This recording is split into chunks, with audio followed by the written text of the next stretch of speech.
नमस्कार, मी अजिंक्य भातंब्रेकर. तुम्ही पाहताय न्यूज 18 लोकमत. स्पीड न्यूज मध्ये आता आपण महत्त्वाच्या घडामोडींचा वेगवान आढावा घेऊया.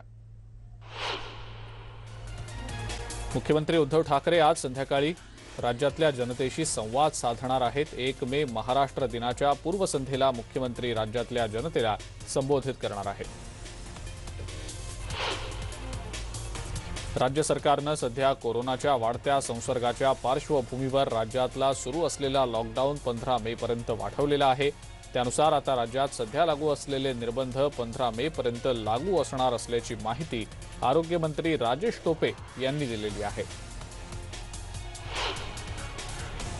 मुंबईत लसीच्या साठ्याअभावी पुढचे 3 दिवस लसीकरण बंद राहणार असल्याची माहिती मुंबई महानगरपालिकेच्या वतीनं जारी करण्यात आलेली आहे.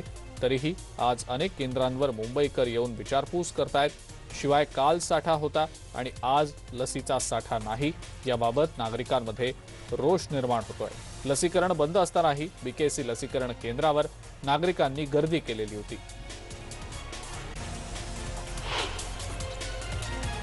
मुंबईतल्या नेस्को लसीकरण केंद्रावरही लसीकरण थांबवण्यात आलं. लसीकरण केंद्राबाहेर लसीचा साठा संपल्यानं आजपासून 2 मे पर्यंत लसीकरण बंद असल्याचं फलक लावण्यात आलेलं आहे. त्यामुळे मुंबईकरांना लस घेण्यासाठी आता आणखी 3 दिवस वाट बघावी लागणार आहे.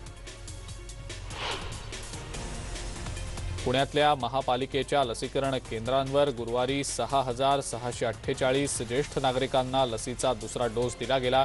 लसीच्या तुटवड्यामुळे केवळ महापालिका केंद्रांवरच लसीकरण सुरू असेल. तसंच केवळ नोंदणी केलेल्यांनाच लस दिली जाणार आहे. नागपुरात लसीचा अपुरा साठा असल्यानं आज देखील अनेक केंद्रांवर लसीकरण प्रभावित होण्याची शक्यता आहे. पुरेसा साठाच उपलब्ध नसल्यानं कोणतं केंद्र सुरू ठेवावं आणि कोणतं बंद ठेवावं हा पेच आता प्रशासनासमोर निर्माण झालाय. नाशिक जिल्ह्यातही लसीचा मोठा तुटवडा निर्माण झालाय. फक्त आज पुरेल इतकाच लसीचा साठा शिल्लक आहे.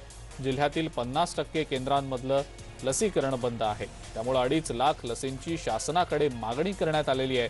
आता उद्या पूर्ण जिल्ह्यात लसीकरण ठप्प होण्याची शक्यता आहे. कोल्हापुरातल्या लसीकरण केंद्रांवर आज सकाळपासूनच तुफान गर्दी झाल्याची दृश्य बघायला मिळाली. त्यामुळे पोलीस बंदोबस्तात लसीकरण सुरू करण्यात आलं होतं. रजिस्ट्रेशन नसलेले लोक सुद्धा केंद्रावर दाखल झाल्यानं मोठी गर्दी झाल्याचं बघायला मिळालं. कोल्हापुरात पुरेशी लस उपलब्ध असल्याचं समजलेलं होतं. त्यामुळे ज्येष्ठ नागरिकांनी लसीकरणासाठी सकाळपासूनच गर्दी केलेली होती. औरंगाबादमध्ये आज लसीकरण बंद आहे. औरंगाबाद शहरात एकही लस उपलब्ध नसल्यानं सर्व लसीकरण केंद्रावरचे कर्मचारी बसून आहेत. लसीकरण होणार नाही हे वयोवृद्ध नागरिकांना माहीत नसल्यानं गर्दी झालेली होती. केंद्रावरील कर्मचाऱ्यांनी सुद्धा नागरिकांना माहिती व्यवस्थित दिलेली नसल्यानं नागरिक सकाळपासून रांगेत उभे होते. शेवटी न्यूज 18 लोकमतनं नागरिकांना लसीकरण होणार नाही हे सांगितल्यानंतर नागरिकांनी गर्दी कमी करत घरचा रस्ता धरला. जळगावमध्ये आज सकाळपासूनच नागरिकांनी लसीकरण केंद्रावर गर्दी केली. ज्या नागरिकांनी ऑनलाईन रजिस्ट्रेशन केलेलं आहे आणि ज्यांनी केलेलं नाही अशा दोन्ही प्रकारच्या नागरिकांनी गर्दी केलेली होती.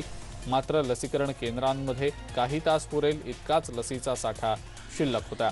लस संपेल या भीतीनं नागरिक गर्दी करत होते. प्रशासनानं पुरेसा साठा उपलब्ध करून द्यावा अशी मागणी नागरिक करतायत. कोविशिल्ड या कोरोना प्रतिबंधक लसीनंतर आता कोवॅक्सिन या भारत बायोटेकच्या लसींचे दरही कमी करण्यात आलेले आहेत. कोवॅक्सिनचा दर आता 200 रुपयांनी कमी झालेला आहे. ही लस आता राज्य सरकारांना 400 रुपये प्रति डोस या किमतीनं मिळणार आहे. राज्यात तिसरी लाट येईल हे गृहीत धरून नियोजन करा अशा सूचना मुख्यमंत्री उद्धव ठाकरे यांनी दिलेल्या आहेत. जिल्ह्यांनी ऑक्सिजन प्लांटची उभारणी करावी, तसंच आवश्यक औषधांचा साठा करावा. प्रत्यक्षात अंमलबजावणी झाली पाहिजे असे आदेशही मुख्यमंत्री उद्धव ठाकरे यांनी जिल्हाधिकारी आणि विभागीय आयुक्तांना दिलेले आहेत. कोरोनाचा संसर्ग कमी झाल्यावर राज्यात परतणाऱ्या सर्व परप्रांतीय मजुरांची नोंदणी करण्याचा निर्णय राज्य सरकारनं घेतलाय. राज्यात कोरोनाचा संसर्ग पुन्हा वाढू नये यासाठी राज्य सरकारनं खबरदारी म्हणून मजुरांची नोंदणी करण्याचा निर्णय घेतलाय। मजुरांची व्यवस्थित नोंदणी उद्योग, व्यवसाय, कंत्राटदार आणि ठेकेदारांनी वेळेतच करून घ्यावी, जेणेकरून त्यांच्या चाचण्या आणि विलगीकरण याबाबत नियोजन करता येईल, असं मुख्यमंत्र्यांनी म्हटलं। संपूर्ण राज्यात कोल्हापूर जिल्ह्यात कोरोनाचा प्रादुर्भाव आवाक्यात असतानाही कोल्हापूरकर बिनदिक्कतपणे रस्त्यावर फिरतानाची दृश्य बघायला मिळत आहेत। सकाळी 11 नंतर कोल्हापूर शहरातल्या अनेक रस्त्यांवर गर्दी दिसत होती, त्यामुळे कोल्हापूरकरांनी आता संयम पाळणं गरजेचं आहे। पुण्यामध्ये गेल्या 24 तासात 4688 जणांना डिस्चार्ज दिला गेलाय, तर 4895 जणांना कोरोनाची लागण झालेली आहे। पुण्यात नव्या रुग्णांची संख्या काहीशी घटल्यानं दिलासा मिळालाय, तर कोरोनापासून मुक्त होणाऱ्यांची संख्या वाढल्यानं ही दिलासा मिळालाय। काल 91 जणांचा कोरोनामुळे मृत्यू झालाय, त्यातले 28 रुग्ण हे पुण्याबाहेरचे आहेत। कोरोना प्रादुर्भावाच्या पार्श्वभूमीवर लॉकडाऊन असतानाही पुण्यामध्ये खासगी डान्स बार सुरू असल्याचं उघड झालं। पोलिसांनी उत्तम नगर भागातल्या लबडे फार्म हाऊसवर धाड टाकली। या धाडीत पुणे महानगरपालिकेतील 4 कॉन्ट्रॅक्टरसह 9 जणांना अटक करण्यात आलेली आहे। यात मुंबईतल्या 5 महिला डान्सर्सचाही समावेश आहे। या ठिकाणी डान्ससोबतच मद्यपान आणि धिंगाणा सुरू होता। लबडे फार्म हाऊसच्या मालकाविरोधात आता गुन्हा दाखल करण्यात आलेला आहे। पिंपरी चिंचवड शहरातील भाजीपाला मंडई सकाळी 7 ते 11 पर्यंत सुरू ठेवण्याचा निर्णय पालिका प्रशासनानं घेतलाय। मात्र नागरिक विविध कारणं काढून बाजारपेठांमध्ये रेंगाळताना दिसतायत। अशा नागरिकांवर आळा घालण्यासाठी पिंपरी चिंचवड पोलिसांनी विनाकारण फिरणाऱ्यांकडून 500 रुपये दंड आकारण्याचा आता निर्णय घेतलाय। तसंच भाजी मंडईत येणाऱ्या ग्राहकांना टोकन देण्याचा प्रस्ताव पालिकेकडे मांडण्यात आलेला आहे। नाशिकच्या येवल्यामध्ये 3 दिवस बाजार समितीचं कामकाज बंद राहणार आहे। शहर परिसरात कोरोनाचा प्रादुर्भाव वाढत असल्यानं बाजार समिती प्रशासनानं हा निर्णय घेतलाय। 3 दिवस लिलाव बंद राहणार असल्यामुळे शेतकऱ्यांची गैरसोय झाली आहे। आधीच कांद्याच्या दरांमध्ये मोठी घसरण झालेली असताना आता 3 दिवस लिलाव बंद ठेवण्यात येत असल्यानं शेतकऱ्यांनी नाराजी व्यक्त केली आहे। कोरोना रुग्णांना देण्यात येणाऱ्या रेमडेसिवीर इंजेक्शन्सची रायगडमध्ये 28 एप्रिल रोजी आलेली बॅच खराब निघाल्याचं समोर येत आहे। जिल्ह्यात 120 कोरोना रुग्णांना या बॅचचे इंजेक्शन दिले गेले होते। यापैकी 90 जणांना याचे दुष्परिणाम जाणवू लागले होते। त्यावर डॉक्टरांनी त्वरित या रुग्णांवर उपचार करून त्यांना सुस्थितीत आणले। या बॅचच्या रेमडेसिवीर इंजेक्शन्सचा वापर थांबवण्याबाबतचे आदेश जिल्ह्यातल्या रुग्णालयांना दिलेले आहेत, अशी माहिती जिल्हाधिकारी निधी चौधरी यांनी दिलेली आहे। आंतरराष्ट्रीय बॉडी बिल्डर जगदीश लाड यांचं आज वडोदरा इथं कोरोना संसर्गामुळे निधन झालंय। जगदीश हे 34 वर्षांचे होते। आपल्या बॉडी बिल्डिंग करिअरमध्ये जगदीश यांनी भारतश्री हा किताबही पटकावलेला होता। अहमदनगर जिल्ह्यातला कोरोनाचा उद्रेक दिवसेंदिवस आणखी वाढत चाललाय। कोरोना बाधितांची संख्या कमी होत नसल्यानं शहरातील आणि ग्रामीण भागातील हॉस्पिटल्स आणि कोविड केअर सेंटरमध्ये बेड उपलब्ध नाहीयेत। रुग्ण वाढतायत, त्यामुळे ऑक्सिजनची मागणी देखील वाढलेली आहे। ऑक्सिजन रिफिलिंग करणाऱ्या सेंटर्सची राज्यमंत्री प्राजक्त तनपुरे यांनी पाहणी केली। ऑक्सिजनची नगरला कमतरता असून यासाठी आपण शासनाकडे पाठपुरावा करत असल्याचंही त्यांनी सांगितलं। कंत्राटी वैद्यकीय अधिकारी राज्यस्तरीय संघटनेचे राज्याध्यक्ष डॉक्टर अभिषेक ठाकूर, डॉक्टर तुषार पाटील यांच्यासह शिष्टमंडळानं एकनाथ खडसे यांची भेट घेतली आहे। राज्यात काही दिवसांपासून प्राथमिक आरोग्य केंद्रांमध्ये नियुक्ती करण्यात येत असलेल्या MBBS डॉक्टरांमुळे गेल्या 2 वर्षांपासून कार्यरत असलेल्या BA MS कंत्राटी वैद्यकीय अधिकाऱ्यांना त्यांच्या नियुक्ती ठिकाणाहून कार्यमुक्त व्हावं लागतंय। भविष्यात या डॉक्टरांची आवश्यकता असल्यानं त्यांना कार्यमुक्त करण्यात येऊ नये अशी विनंती यावेळी करण्यात आलेली आहे। राज्यात कोरोनामुळे अनेकांचा जीव गेलाय। कोरोनाच्या या दुसऱ्या लाटेनं अगदी 20 वर्षांच्या तरुणांपासून ते वृद्धांपर्यंत सर्वांना आपल्या कवेत घेतलंय। पण सुशीला पाठक नावाच्या 102 वर्षांच्या आजींनी कोरोनावर यशस्वीपणे मात केली आहे। 15 दिवस उपचार घेऊन पाठक आजींनी अतिशय खंबीरपणे कोरोनाशी लढा दिला आणि कोरोनाला या आजींनी हरवलेला आहे। कोरोनाच्या या संकट काळात आपला जीव धोक्यात घालून अहोरात्र काम करणाऱ्या वैद्यकीय अधिकारी, आरोग्य सेवक, आशा वर्कर, अंगणवाडी सेविका, पोलीस या कोरोना योद्ध्यांचा सत्कार करण्यात आला।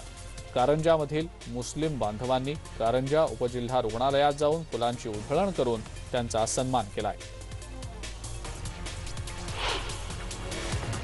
फ्लेमिंगो पाहण्यासाठी वेगवेगळ्या भागांमधून पर्यटक उजनीच्या पाणलोट क्षेत्रात येत असतात। दरवर्षी फ्लेमिंगो ऑक्टोबर ते नोव्हेंबर या कालावधीत येतात, मात्र यावर्षी ते मार्च महिन्यात आले।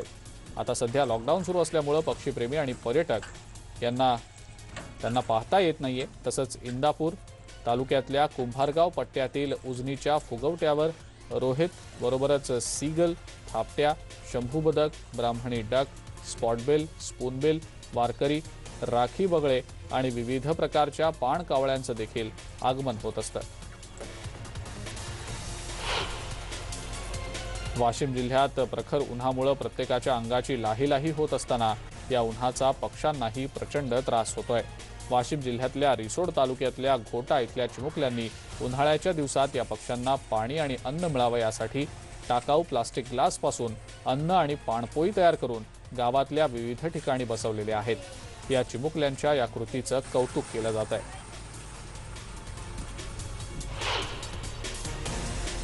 सचिन वाझेच्या अडचणींमध्ये वाढ झाली आहे। वाझेच्या विरोधात खुल्या चौकशीची मागणी करण्यात आलेली आहे। लाचलुचपत प्रतिबंधक विभागानं ही मागणी केली आहे। वाझे विरोधात भ्रष्टाचाराच्या 2 तक्रारी आहेत, मात्र त्या विरोधात अद्याप गुन्हा दाखल करण्यात आलेला नाही। मुंबईच्या MIDC पोलीस ठाण्याच्या बाहेर एक अट्टल आरोपी गजल लोटी यानं धुडगूस घालत पोलिसांच्या गाड्यांची तोडफोड केली आहे। त्यानं पेवर ब्लॉकनं पोलिसांच्या गाड्यांची तोडफोड केली। या प्रकरणी त्याच्यावर गुन्हा नोंदवण्यात आलाय। काल रात्री त्याला एका ठिकाणी झालेल्या भांडण प्रकरणामध्ये पोलिसांनी पोलीस ठाण्यात आणलं होतं, मात्र रात्री अचानक गजल लोटी यानं तोडफोड सुरू केली। जोगेश्वरीच्या बहरामबाग परिसरात एका 5 वर्षीय मुलीवर 23 वर्षीय मेडिकलचं शिक्षण घेणाऱ्या विद्यार्थ्यानं बलात्कार केल्याची घटना गुरुवारी संध्याकाळी घडलेली आहे। आरोपीचं नाव सुनील सुखराम गुप्ता असं असून तो पीडित मुलीच्या घरमालकाचा मुलगा आहे। पीडित मुलीचं कुटुंब हे आरोपीच्या घरातल्या पोटमाळ्यावर भाड्यानं राहतं। पीडित मुलीच्या कुटुंबानं याबाबत ओशिवरा पोलीस ठाण्यात गुन्हा दाखल करताच पोलिसांनी आरोपी सुनीलला बेड्या ठोकल्या। गडचिरोलीमध्ये पोलीस माओवाद्यांच्या विरोधात जंगलात अभियान राबवत असतात। आता कोरोनाच्या वाढत्या धोक्याच्या पार्श्वभूमीवर पोलिसांना सध्या दुहेरी जबाबदारी पार पाडावी लागते। महाराष्ट्र तेलंगणा सीमेवर रखरखत्या उन्हात अर्थात 42हून जास्त तापमानातही पोलीस आपलं कर्तव्य बजावत आहेत। देशभरात कोरोना रुग्णवाढीचा कहर सुरूच आहे। गेल्या 24 तासात देशात 3,86,452 नवे रुग्ण आढळले, तर गेल्या 24 तासात 3,498 कोरोना बाधितांचा मृत्यू झालाय। देशात सध्या 31,70,228 ऍक्टिव्ह रुग्णसंख्या आहे। कोरोना प्रतिबंधक लसीकरणाचा 3रा टप्पा 1 मे पासून सुरू होतोय। या लसीकरण मोहिमेत लस घेण्यासाठी कोविन पोर्टलच्या माध्यमातून 2 दिवसात 2,28,00,000 भारतीयांनी नोंदणी केलेली आहे। केंद्रीय आरोग्य आणि कुटुंब कल्याण मंत्रालयानं या संदर्भातली माहिती दिलेली आहे। केंद्रीय मंत्रिमंडळाची बैठक पार पडतीये। व्हिडिओ कॉन्फरन्सिंगद्वारे ही बैठक पार पडतीये। कोरोनाच्या सद्यस्थितीवर या बैठकीत चर्चा होतीये। केंद्र सरकार काही मोठा निर्णय घेण्याची शक्यता वर्तवली जाते। राज्यांच्या लसीकरण मोहिमेच्या वेगानुसार लसींचा पुरवठा केला जातो आहे। आतापर्यंत केंद्रानं 16 कोटी लसीच्या मात्रा दिल्या आहेत। त्यातील 15 कोटी लसींचा वापर करण्यात आलेला असून राज्यांकडे 1 कोटी लस शिल्लक आहेत, असं सांगत केंद्रीय आरोग्य मंत्री हर्षवर्धन यांनी लसीच्या तुटवड्याच्या तक्रारी फेटाळून लावल्या आहेत। आतापर्यंत असा एकही दिवस नाही जेव्हा राज्याला लसीचा साठा दिलेला नाही, असंही त्यांनी म्हटलंय। कोरोनाची सौम्य लक्षणं किंवा लक्षणं नसणाऱ्या रुग्णांसाठी गृह विलगीकरणासाठीच्या सुधारित मार्गदर्शक सूचना जारी करण्यात आलेल्या आहेत। घरी असताना रेमडेसिवीर मिळवण्याचा किंवा घेण्याचा प्रयत्न करू नये असा सल्ला दिला गेलाय। ऑक्सिजनचं प्रमाण कमी होत असल्यास किंवा श्वासोच्छवासास त्रास होत असल्यास संबंधित व्यक्तीला रुग्णालयात दाखल केलं जावं आणि त्याच्या प्रकृतीबाबत डॉक्टरांचा तात्काळ सल्ला घेतला जावा, असं या सूचनांमध्ये म्हटलं गेलंय। गृह मंत्रालयानं कोरोनाचं वाढतं संक्रमण लक्षात घेता मे महिन्याच्या साठी म्हणून नवीन मार्गदर्शक सूचना जारी केल्या आहेत। ज्या जिल्ह्यांमध्ये कंटेनमेंट झोन बनवण्याबाबत विचार करण्यात यावा, ज्या ठिकाणी कोविड संक्रमण दर किंवा पॉझिटिव्हिटी रेट 10%हून जास्त आहे, तसंच ज्या ठिकाणी एका आठवड्यात 60%हून जास्त बेड्स भरले जात आहेत, अशा जिल्ह्यांमध्ये कंटेनमेंट झोन जाहीर करण्याच्या सूचना करण्यात आलेल्या आहेत। अमेरिकन सरकारनं पाठवलेली मदत विमानानं दिल्लीमध्ये पोहोचली आहे। पुढच्या आठवड्यातही अशाच प्रकारची मदत घेऊन काही विमानं येण्याची शक्यता आहे। Oxygen support, oxygen cylinder, oxygen generation units, PPE kits, लसीच्या उत्पादनासाठीचं साहित्य, लवकर निदान होणाऱ्या टेस्ट किट्स आणि आरोग्यविषयक अन्य साहित्याची मदत अमेरिकेकडून केली जाते। भारताचे माजी अटर्नी जनरल सोली सोराबजी यांचं कोरोनामुळे निधन झालंय। ते 91 वर्षांचे होते। कोरोनाची लागण झाल्यानंतर त्यांना रुग्णालयात दाखल करण्यात आलेलं होतं। दक्षिण दिल्लीमधल्या एका खासगी रुग्णालयात त्यांच्यावर उपचार सुरू होते। सोली सोराबजी यांनी 1953 मध्ये मुंबई उच्च न्यायालयातून वकिली क्षेत्रातल्या कारकिर्दीला सुरुवात केली होती। मार्च 2002 मध्ये त्यांना पद्मविभूषण पुरस्कारानं सन्मानित करण्यात आलेलं होतं। राजदचे अध्यक्ष लालू प्रसाद यादव यांची कारागृहातून सुटका झालेली आहे। लालू प्रसाद यांच्या वकिलांनी रांचीतल्या सीबीआय कोर्टात प्रत्येकी 1 लाख रुपयांच्या 2 हमी सादर केल्या। यानंतर न्यायाधीश M.K. मिश्रा यांनी यादव यांच्या सुटकेचा आदेश जारी केला। लालू प्रसाद यांच्या कुटुंबाच्या इच्छेनुसार ते व्याधींवरील उपचारांसाठी आणखी काही काळ एम्समध्येच थांबणार आहेत। बजाज ऑटो कंपनीचे कार्यकारी संचालक आणि अध्यक्ष राहुल बजाज यांनी आपल्या पदाचा राजीनामा दिलाय। त्यांच्या जागी आता कंपनीचे कार्यकारी संचालक नीरज बजाज यांची अध्यक्षपदी निवड करण्यात आलेली आहे। 1 मे पासून ते आपला पदभार स्वीकारतील। राहुल बजाज हे 1972 सालापासून कंपनीसोबत कार्यरत होते। त्यांनी 5 दशकांहून अधिक काळ कंपनीसोबत काम केलंय। कोरोनामुक्त झालेल्या इस्रायलमध्ये मोठी दुर्घटना घडलेली आहे। बोनफायर उत्सवादरम्यान चेंगराचेंगरीची घटना घडली आहे। एकाच वेळी हजारो नागरिक या उत्सवासाठी जमले होते। यावेळेला चेंगराचेंगरी होऊन आतापर्यंत 30 जणांचा मृत्यू झाल्याची माहिती मिळते। बुधवारी आसाममध्ये झालेल्या भूकंपानंतर रात्रभरात अनेक इतर भूकंपाचे धक्के जाणवले। लोकांना रात्र दहशतीखाली काढावी लागलेली आहे। या भूकंपादरम्यान इमारती आणि रस्त्यांचं मोठं नुकसान झालंय। या सर्व भूकंपांचा उगम तेजपूर आणि लगतच्या भागातनं झालेला होता, असं राष्ट्रीय भूकंप विज्ञान केंद्रानं अधिकृत निवेदनामध्ये सांगितलेलं आहे।